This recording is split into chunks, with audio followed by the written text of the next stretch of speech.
What will happen to your money, your housing situation, your job, your future if the political situation of this country shifts massively in the next 5 to 10 years? Because if there is a big shift, it changes who wins, who loses, and who gets squeezed. Whether you agree with Rupert Lowe or not, someone like Rupert Lowe represents the direction of travel that would seriously reshape the whole of the UK. This video isn't about telling you who to vote for, it's understanding how the political shifts shape your financial status. So most people only engage with politics when it's really emotional, such as the World Cup. Everyone's emotionally involved, it's exactly the same with politics. People are arguing in comments, sharing posts, sharing that, clips going viral, literally people shouting at each other over social media. But the people that end up doing well are the ones that look at the financial shifts strategically. They ask themselves, what does this mean for jobs? What does this mean for housing? What does this mean for starting a business? And what does this mean for my future options? So let's zoom out. Let's look at the UK in terms of if there was a massive political shift, and let's look at the bigger picture. Quick context on who I am and why I'm looking at this differently. I've been in property just over 5 years now, but I don't build traditional portfolios. I control property,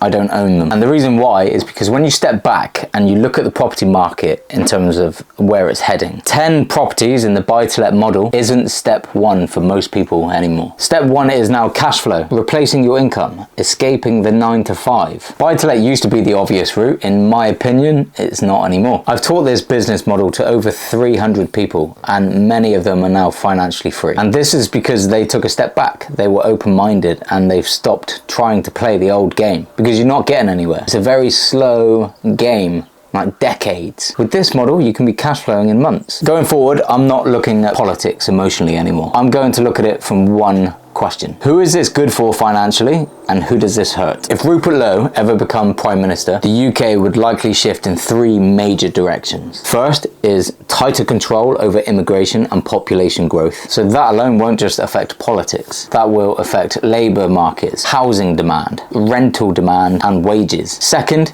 stronger emphasis on national identity and reshaping public institutions. That affects how this country presents itself, how money is spent, and how policies are justified. And thirdly, heavier focus on law, order, and enforcement. This is all what Rupert Lowe has come out and said. This isn't my take. I've done the research. This is literally from his mouth on what he wants to bring in place. Historically, governments that lean into this way tend to favour more control, stronger authority, more direct state power in certain areas. Now, whether you agree with that or not, these shifts always create winners and losers economically. So, let's talk property. The UK already has a housing shortage. Everybody knows that. Everybody feels that. So in short term, that isn't going to magically disappear. But in the long term, changes to the population growth, the migration, and the labour markets, that will reshape where people live. What type of property is in demand? How rental markets behave? And where does the capital flow? But that would mean certain city centres' strategies could change drastically. And then that could even mean that landlords feel even more of a squeeze. On the flip side, if governments pushed harder on domestic business growth, UK-based enterprise, construction and development, infrastructure investment, then that means that would benefit the people already in property operations, such as developments, accommodation models, such as serviced accommodation. You've got the short-term lets, you've got flexible housing, you've got social housing, you've got HMO market. The market doesn't die, it just completely reshapes. The people that are going to get hurt are the people that just know one strategy. The people that are going to win are the ones that are willing and can adapt. So for business owners and limited companies, these political shifts can cut in both ways. So best case scenario, more business friendly policy, lower friction to operate. He's been talking about cutting VAT, corporation tax, slashing regulation pressure, just more incentive for domestic enterprise. The worst case scenario is tighter labour markets, more friction with global trade, then the possibility of supply chain challenges, and that would just mean reduced flexibility for certain sectors. This is why building a business that only works inside one political environment is risky. The ones that win and the ones that last are people that build businesses and operate models that will work under any government. This is why I focus heavily on property, controlling properties, because it's cash flow. I don't own these properties. The supply and the demand will always be there. It's flexibility. It's the control, not ownership. Ownership, you're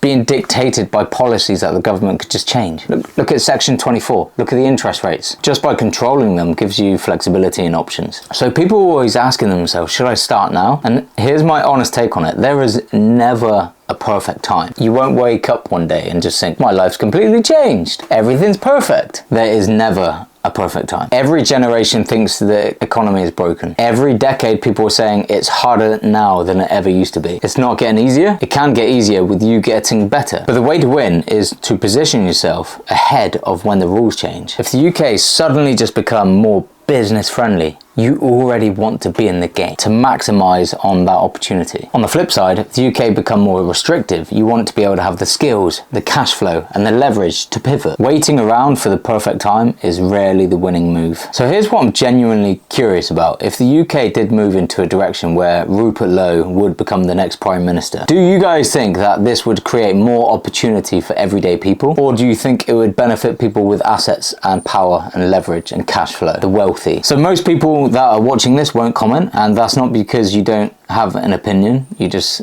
mainly just bury your head in the sand. But if you're someone who is actually curious about where this country is heading, drop your honest take below. I want to see how many people are actually thinking long term about the future of this country.